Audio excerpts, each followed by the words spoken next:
Bom, essa daqui é a Valéria. A Valéria foi minha professora na Escola Paulista da Magistratura, tá? Num curso sobre direito sistêmico. O currículo dela, quando ela me mandou, eu fiquei assim, eu não sabia nem por onde começar a escrever na legenda. Ela é pós-graduada pela Hellinger, tá? Ela... Ai, são tantas coisas. Faz no Ministério Público.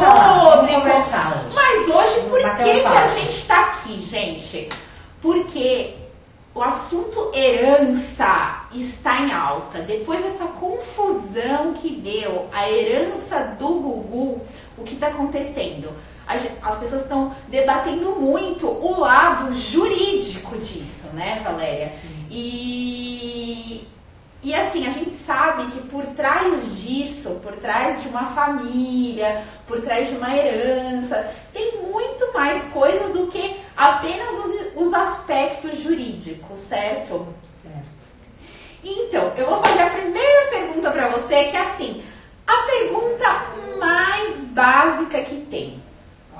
No direito sistêmico, para Bert Hellinger, o que é herança? Bom, é bastante complexo, não é uma coisa simples, mas antes de eu falar da herança, acho que eu queria falar, Ana Paula, das leis. Das leis, não, antes disso ainda. Toda história tem o amor que uniu as pessoas, né? Então, ninguém se une, ninguém fica junto se não tiver amor. Então, todo conflito, antes dele acontecer, existe um amor, uma história ali de amor. Seja ela a mais confusa, a mais diferente, não é aquele amor romântico que a mulher fica lá esperando o homem chegar. Não é uma paixão, né? É diferente. Não é aquela coisa do Shakespeare, aquelas histórias românticas, mas a gente olha para alguém, gosta desse alguém e por amor a esse alguém, a gente aceita alguns acordos de convivência. Alguns são escritos, outros são... fica até subentendido, né? Mas eu acho que o mais importante, Ana Paula, é que tudo começa com amor. Tudo começou com uma história de amor. Tem um capítulo do meu livro, que é esse título. Aliás, ela me deve esse livro e ela não me traz.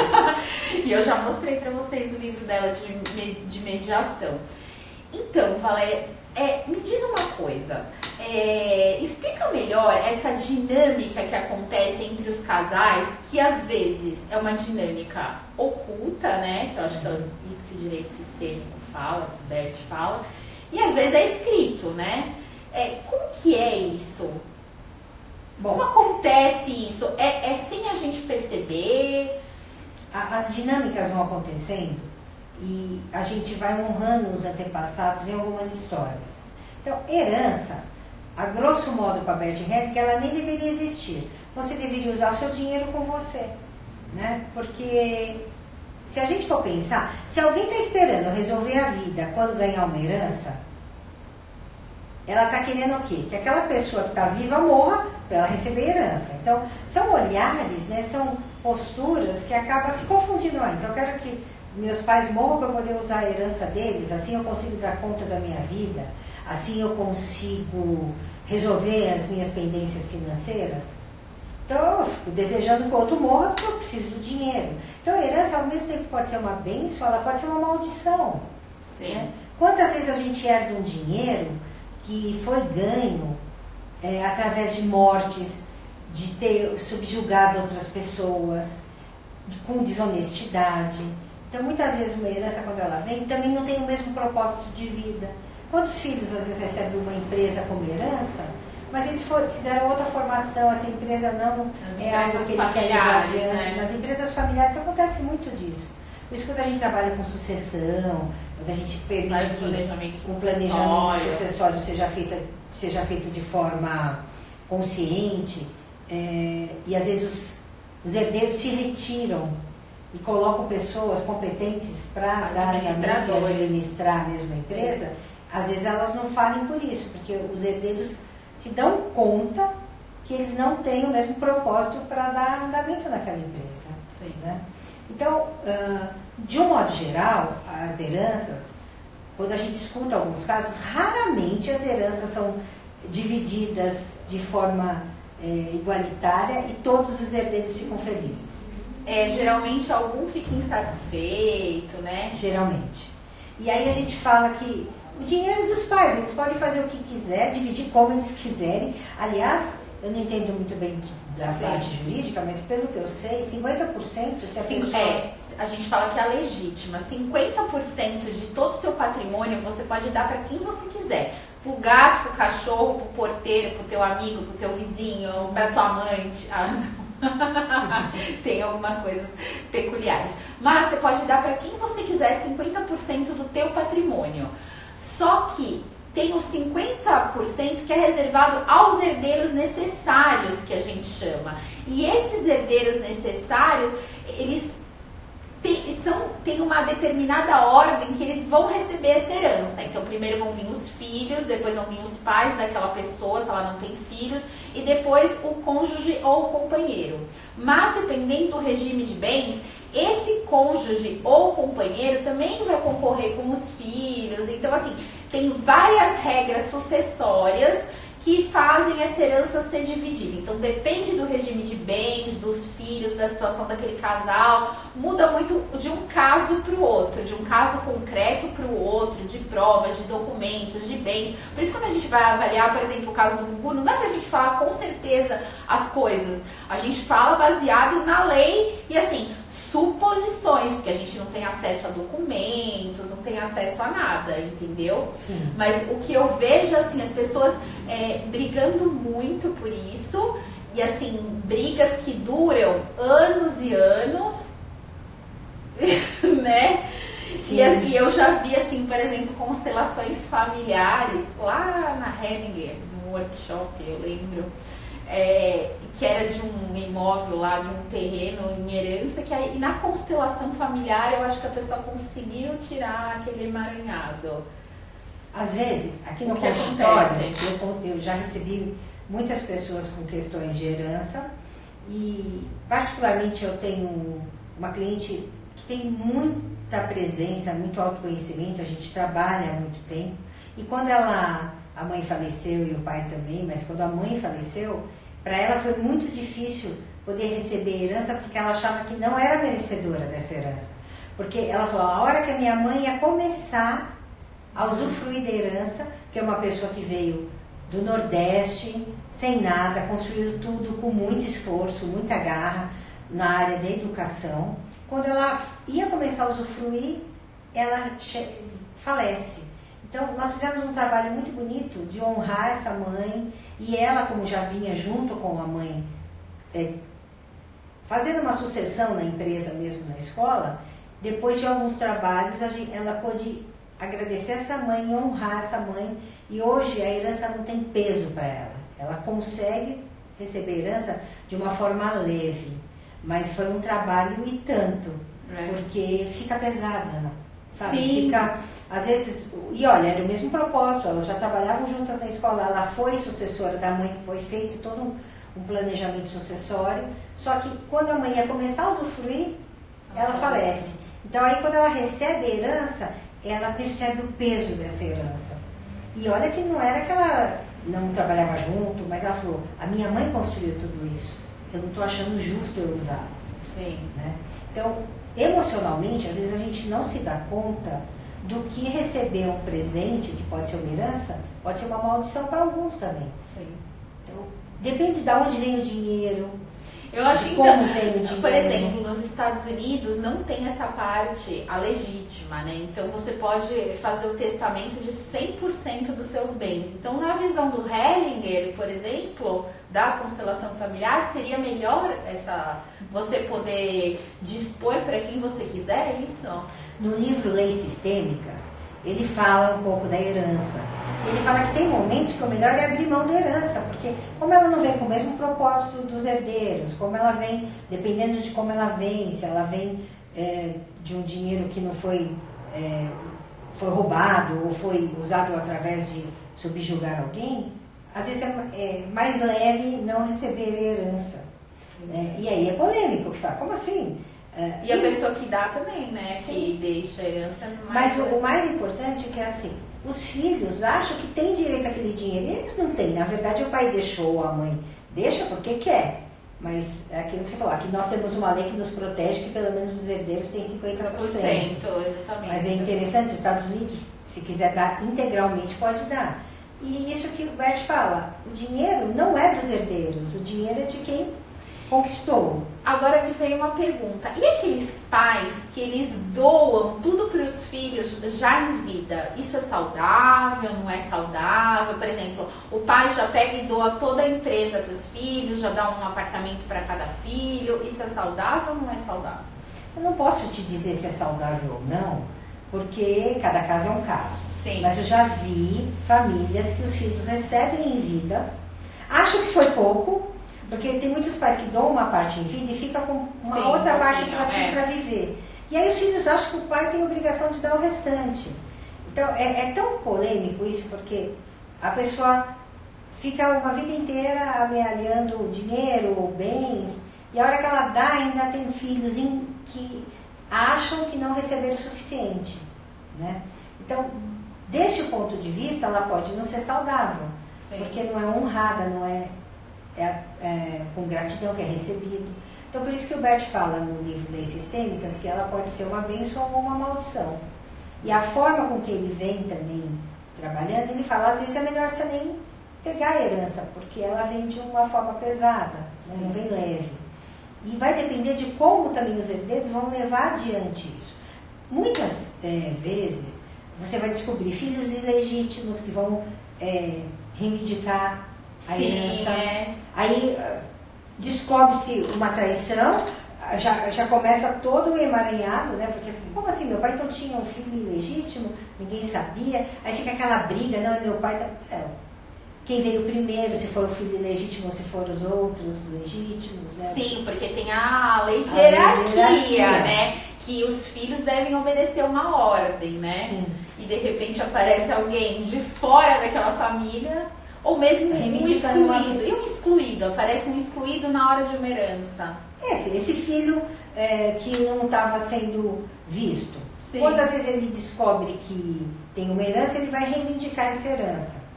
E aí a família do morto que não sabia dessa presença desse filho vai entrar em conflito também, vai emaranhar tudo isso, porque um vai impedir, esses são os termos jurídicos que você sabe muito bem, mas vai impugnar, não sei se é essa palavra, você me corrija.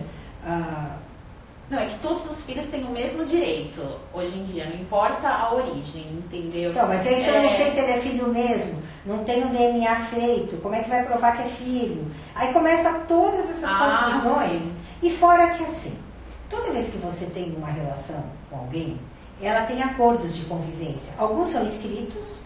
Hoje em dia é muito comum as pessoas fazerem... Contrato de namoro, escritura de união estável, um contrato de coparentalidade. O que é a coparentalidade? Que muita gente não está entendendo o que é.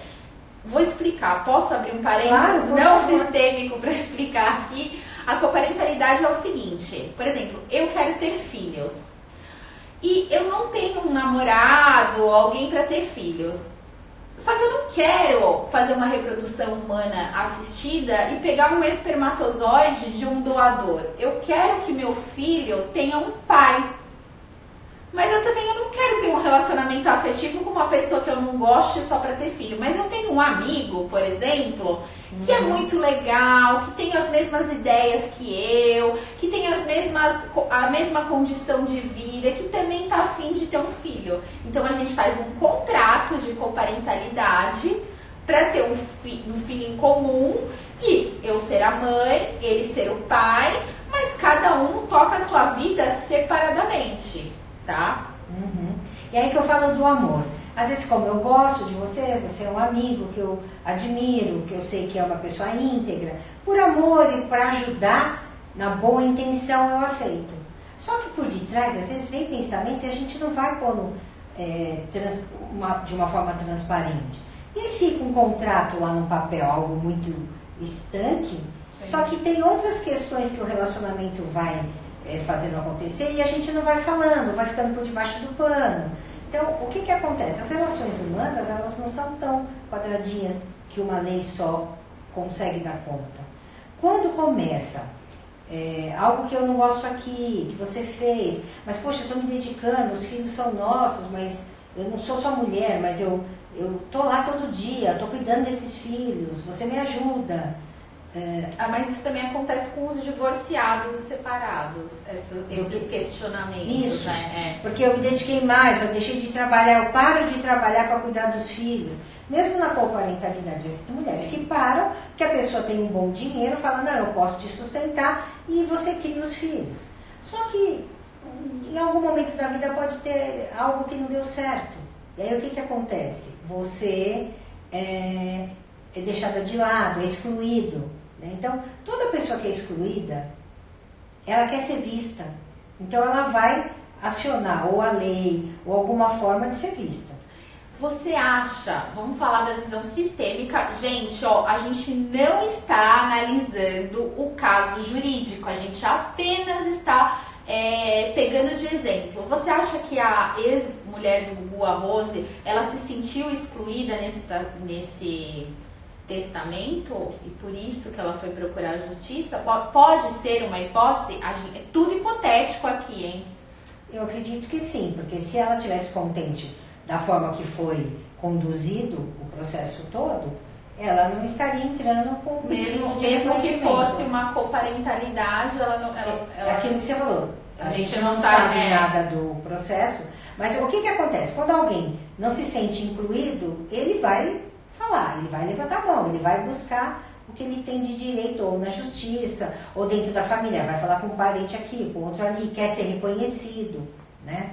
Então, isso que você falou é muito comum nas famílias, né? Ex-mulheres que não têm direito a nada, mas vivem através das pensões dos filhos, porque acabou abdicando a vida profissional para criar esses filhos. Mas aí o ex-marido acha que ela não tem direito a uma pensão. Eu tenho um caso de uma mulher que se separou aos 60 anos e nunca trabalhou. E ela não conseguiu pensão? Ela conseguiu uma pensão a duras penas, porque sim. Ele falava que ela deveria trabalhar. Sim, e a ela maioria. Falava, eu nunca trabalhei. Inclusive os magistrados, viu? Eu acho que assim, quando tem alguém excluído, ele precisa ser visto, precisa ser honrado, sim. Ele precisa ser ouvido. Né? Sim. Então, os casos de separação ou os casos de herança, vem à tona, às vezes, alguma coisa que estava ali, não estava muito bem acomodado, e aí quando surge algo que no testamento mostra que você foi excluído, ele vai precisar fazer um movimento para ser visto. Entendi. Então, no sistêmico, assim, todos estão incluídos, todos fazem parte, e todos precisam ser olhados e legitimados. É muito legal você falar isso, da importância da gente não excluir, né? Uhum. Porque assim, até na alienação parental, na palestra lá, lembra? Lembro, que eu falo que um dos genitores quer excluir o outro genitor. E por mais que ele seja o seu ex, a sua ex, você não pode excluir da vida do seu filho. É muito importante a gente deixar claro para eles a importância da não exclusão, né? A partir do momento que alguém é excluído, o sistema se desequilibra. E aí começam a acontecer os conflitos. Então, vamos supor, a gente recebe...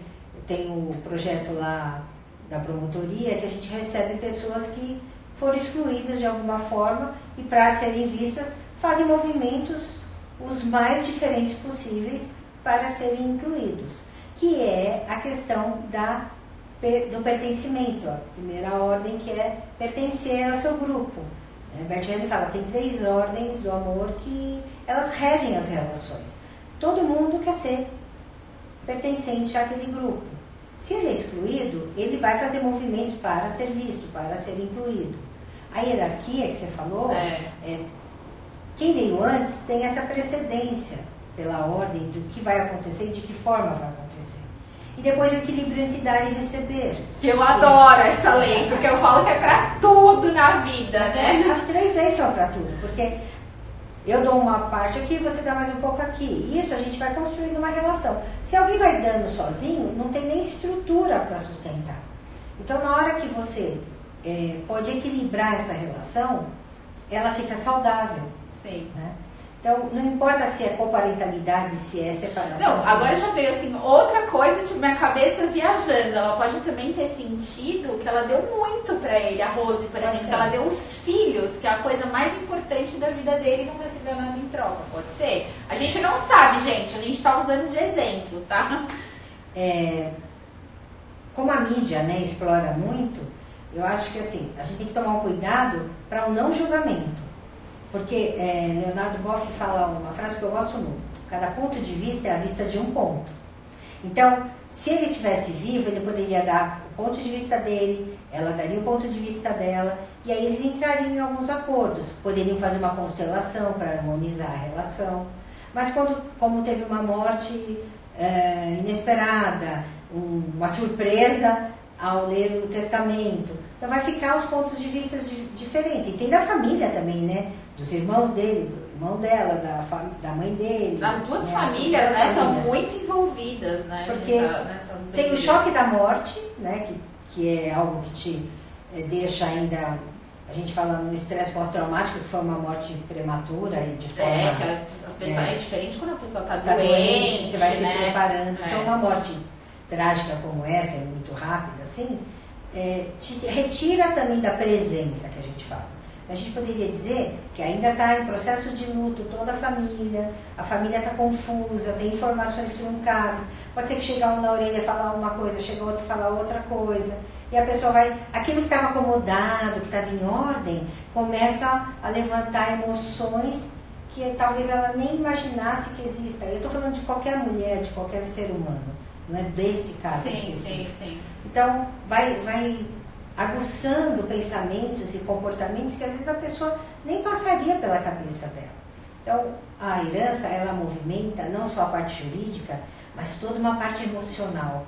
E tudo aquilo que eu dei, que eu achei que eu dei muito, e achei que às vezes não recebi o suficiente, vem à tona nesses processos. Então, por isso que a gente fala que fazer uma partilha não é tão fácil, né? Porque a hora que você põe a família ali para ler, eu posso achar que eu vou receber uma grande parte, porque eu fui e fiz e aconteci. E eu posso ter uma grande surpresa que não vou receber nada.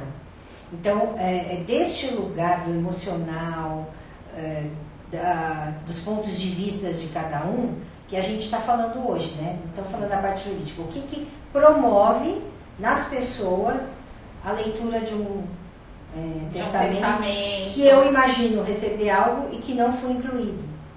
Ou às vezes eu até entendia que eu não ia ser incluído, mas alguém me levanta uma hipótese e fala: nossa, eu nunca tinha pensado por esse ponto de vista. Então, as infinitas possibilidades que pode acontecer após uma leitura de um testamento é que vai movimentar os emaranhados que a gente às vezes traz já da ancestralidade. E aí vão aparecendo as histórias.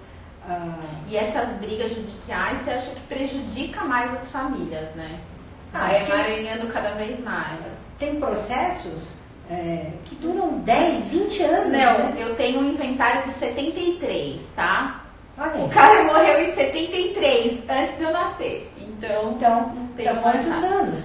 Então, qual é a saúde emocional, qual é a saúde desta família, que vai ficar 10, 20, às vezes 30 ou mais anos aí, tentando mexer e resolver algo que não vai andar por conta dessa questão. Não me sinto incluída, não me sinto olhada, não me sinto legitimada das minhas ações dentro dessa relação, né? Mas sempre a gente tem que falar aonde está o amor, porque tem amor, né? Sempre tem amor. Por mais, Ana Paula, que tenha briga, por mais que a gente acha que não foi reconhecido, tem algo que a gente pode olhar, e quando a gente coloca numa constelação, a gente entende um pouco do que aconteceu. Vem à luz o que e para que tudo aquilo que a gente está vivendo naquele momento pode nos trazer de autoconhecimento, de postura na vida, de posicionamento, né? Então,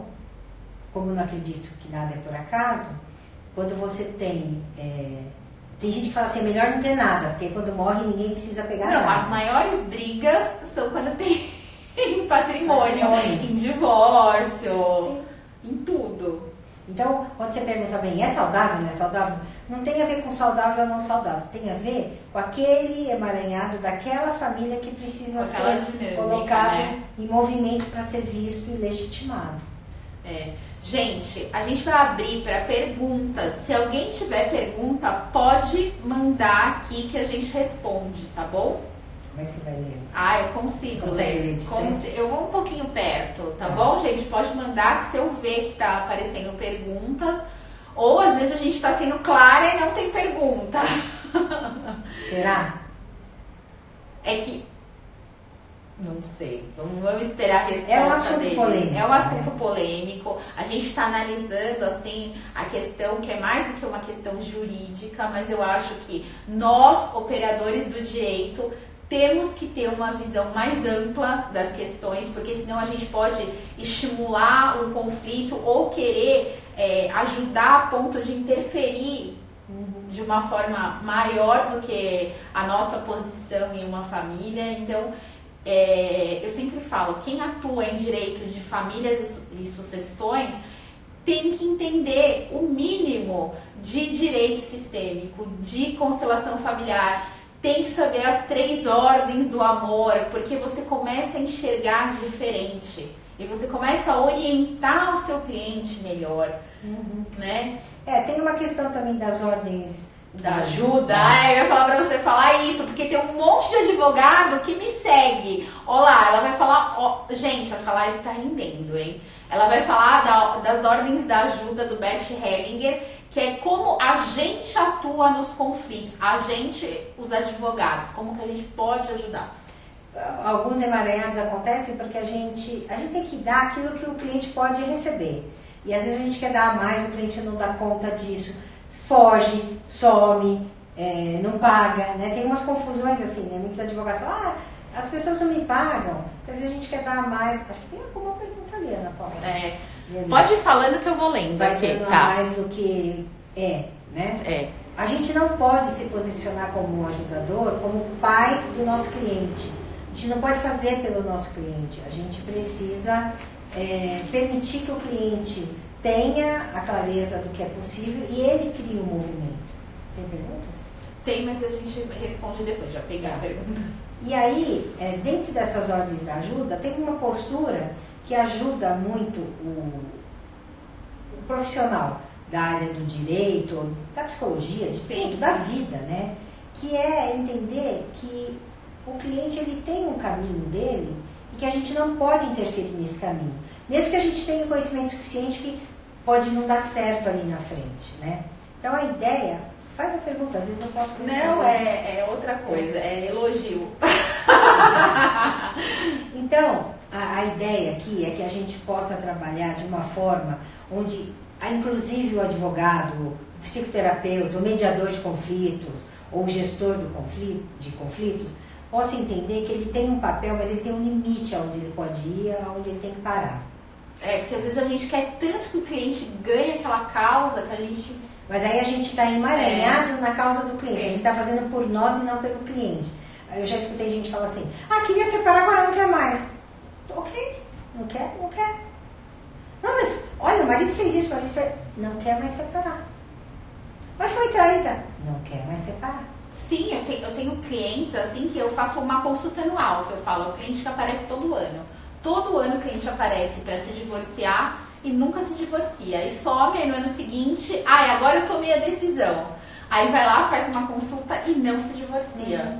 Não está pronto ainda para tomar um passo, mudar o olhar, ainda precisa daquela relação, né? Então a ideia é que a gente entenda que tem uma parte jurídica. Eu falo muito assim, tem gente que faz a separação jurídica, mas não faz a separação emocional. Continua se agredindo, continua invadindo os espaços, né? Mandando recado pelos filhos, que você falou, da alienação parental, através dos filhos vai cutucando, atingindo o outro. Estão perguntando ali, eu vou responder só uma pergunta anterior. Perguntaram sobre, na separação total de bens, o cara é o único que trabalha, como fica a mulher? Bom, gente, na separação total de bens, se ocorre o divórcio ou a separação, a mulher não vai ter direito a nada. O que ela pode pedir é uma pensão alimentícia. Só que em caso de morte, ela vai ter direito à herança juntamente com os filhos. Não meação, que é metade dos bens. Ela vai concorrer igualmente com os filhos, tá? Aí perguntaram também as 3 ordens do amor. Explica de novo para eles. Então, o Bert Hellinger, que observou quando ele era um seminarista na África do Sul, ele observou que tinham 3 leis que regiam as famílias.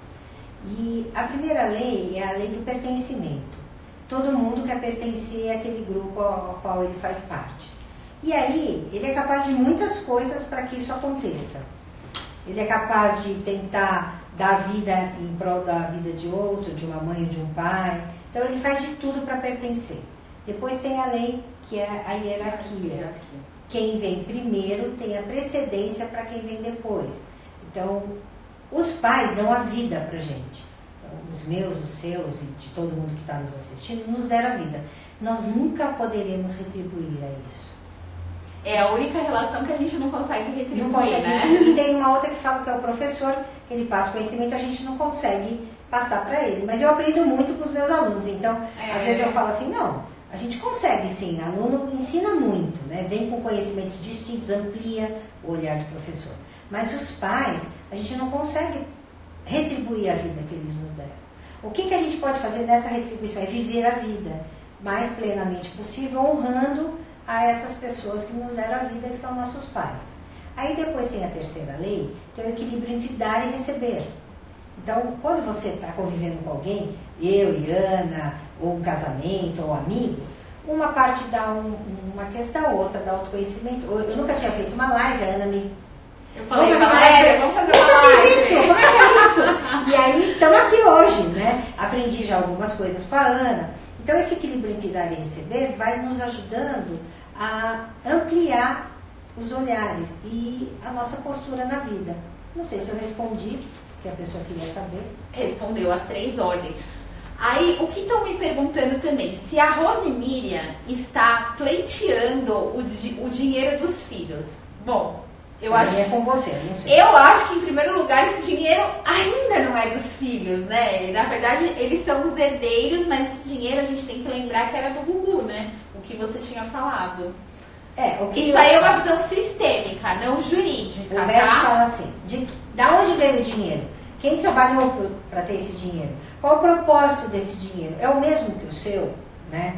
Então, assim, o que eu posso dizer disso? Dela não posso dizer nada, essa parte jurídica eu não entendo, jamais vou me meter. Eu vou até dar um parecer jurídico, mas pode concluir. O que eu entendo é que ele fez aquilo que ele achou que seria o correto para ele. Pode não ter sido para o restante da família ou para ela.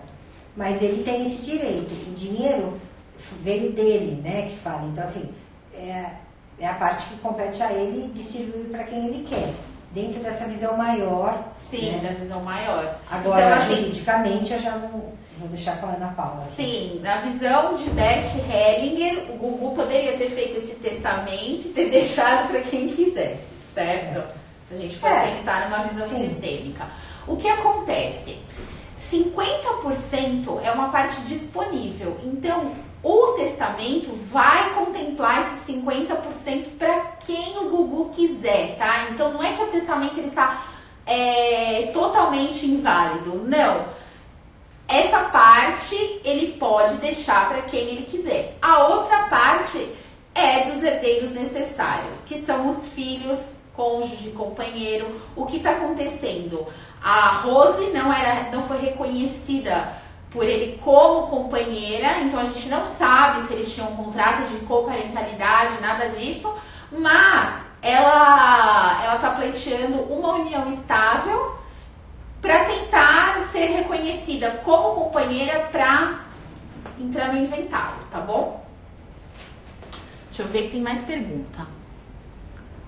Que tipo de problema pode a herança trazer? Então, quando a gente vê com uma visão maior, um olhar mais amplo, é assim, dependendo de como vem esse dinheiro, de quem vem esse dinheiro. Às vezes não traz problema, é importante deixar claro, né? Sim. Se é uma herança onde todos entendem que o que ele recebeu é o que compete a ele e ele não tem uma disputa entre os outros inventariantes, tá tudo bem. Agora, pelo que eu vejo no consultório, estou com 33 anos de formada, é muito raro ter essa unanimidade, Ana Paula. Sempre alguém acha que poderia ter ganhado mais ou que não foi reconhecido o suficiente. Então, no geral, a herança, ela pode ser uma bênção, que é aquilo que eu falei dessa minha cliente, que a gente pode fazer um trabalho, ela reconhecer, né, e receber, ela e o irmão, eles estão mais unidos ainda, é uma família maravilhosa, só que isso não é o que eu vejo sempre, o que eu vejo mais é briga, desunião, pessoas achando que não foram contempladas suficientemente. Aí estão perguntando ali também, é jurídico, vou responder, tá? Se um casal que não tem filhos, eles podem deixar um testamento 100% para o outro. Não, por quê? Porque depois dos filhos vem os pais, entendeu? Então tem uma ordem de vocação hereditária. Tem mais perguntas chegando. É o mesmo. É o mesmo. Mas eu achei bem interessante nossa live, né? Que a gente conseguiu. Agora, sabe o que eu vou fazer? Eu vou mandar sempre ela aqui na minha live pra falar mais, porque assim, eu gosto de direito sistêmico, eu estudo direito sistêmico, mas assim, o conhecimento da Valéria é infinitamente maior que o meu, porque ela tem um curso até de mediação transformativa. Fala do teu curso um pouco, vai. Eu tenho formação em mediação transformativa desde 2002 e de lá para frente a gente entendeu que a mediação é algo que faz a diferença na vida das pessoas e fomos fazendo projetos. Fizemos um projeto, alguns começaram voluntários, então nós temos um projeto desde 2005 na Promotoria Criminal de Santana, e a gente começou com o promotor doutor Ayrton Buzo Alves, que eu tenho infinita gratidão por ele, que nos abriu portas.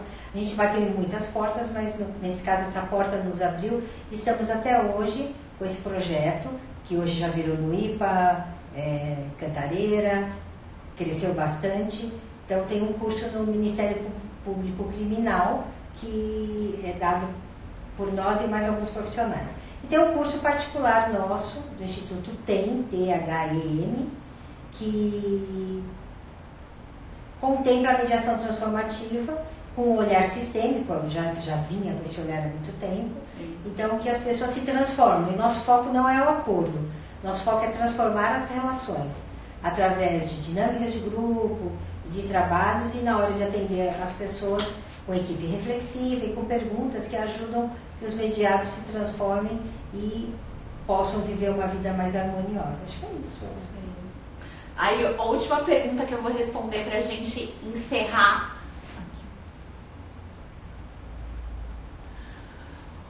Como lidar com herdeiros que acham que devem ficar com todo o dinheiro? Não respeitar testamento, não respeitar a vontade daquela pessoa que se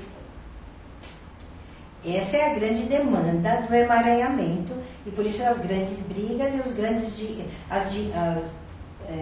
fortunas que muitas vezes ficam paradas e não andam e gente vivendo... E as fortunas que se perdem, né? Então, vivendo às vezes numa pobreza até, chega a ser em alguns casos, e o dinheiro está lá parado por conta da briga. A ideia seria poder fazer uma constelação para olhar esse emaranhado ou uma postura sistêmica que a gente pode ter na hora de atender esses clientes, com perguntas, com posicionamentos, para ver se ele, neste momento do conflito que ele acha que ele que recebeu mais, se ele tem condições de absorver, que é aquilo que eu falo das ordens da ajuda, que a gente não pode dar a mais do que o cliente pode receber. Às vezes a pessoa não está pronta, ela entende que ela tem que ser o que vai ganhar mais, porque emocionalmente ela acha que deu mais. Então essas confusões e esses emaranhados, se não forem olhados com legitimidade, a gente desconsidera e exclui essa pessoa.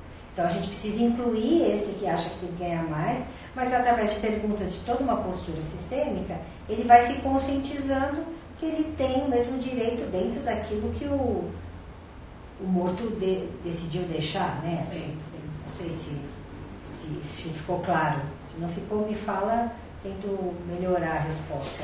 Deixa eu ver se tem mais alguma coisa. Ah, ó, eu vou deixar no próximo Stories o @ da Valéria, tá bom? Pra vocês seguirem, quem tiver dúvida. A gente tá preparando surpresas, tô tentando convencer ela a dar um curso comigo. O que vocês acham, gente? Eu acho uma ótima ideia. Vamos fazer um curso. Eu tô tentando, porque vocês imaginam juntar o direito de família com o direito de sistema, que ia ser tudo de bom. Vamos ver, né? Se Deus quiser. Então eu vou deixar. Ah, tá bom. Super claro falar. Tá. Obrigada. Ai, gente, só elogio, viu? Adorei trazer a Valéria aqui. Só elogio na live, tá bom? Então, assim, eu espero muito que vocês tenham gostado. Valéria, muito, muito obrigada por você passar esses conhecimentos. Eu que agradeço. Pra mim, ela é professora, não tem como eu retribuir pra ela. Ah, ó, já aprendi mais uma coisa. Mas assim, eu adorei, porque você é muito clara, eu adoro o jeito que você fala. Você já sabe que eu sou fã, né? Essa menina é uma figura. Eu sou fã de carteirinha, né? Desde o primeiro dia que encontrei com a Valéria, você lembra? Lembro. Foi no Coco Bambu. Foi uma sintonia absurda. Ele estava saindo de algum evento. Foi do workshop da Hellinger. Tá, do Sami. É. E aí me apresentaram a Ana e desde lá a gente tem uma jornada juntas. É. Eu agradeço, Ana. Eu te agradeço muito o convite, foi muito bom. Eu legal. Ultrapassei mais uma etapa minha, fazer uma live. A gente vai aprendendo. Por isso que eu falo, aluno faz a gente aprender. Tá vendo, gente? Ela me ensina direito sistêmico e eu ensino ela a fazer live, a lidar com as redes sociais. A rede social, tá ótimo, eu tô muito feliz. Então, gente, eu espero que vocês tenham gostado. Eu vou abrir 2 caixinhas de perguntas nos stories. Vou deixar o @ da Valéria, tá bom? Pra quem quiser seguir, ver os cursos que ela dá, tá? A primeira caixinha eu vou pedir temas para as próximas lives. E a segunda caixinha é para saber se vocês se interessariam por um curso online ou presencial, tá bom? E é isso. Muito obrigada, viu, gente? Boa noite, obrigada a todos e a todas. Obrigada. Obrigada, querida. Obrigada. Tchau, gente. Tchau.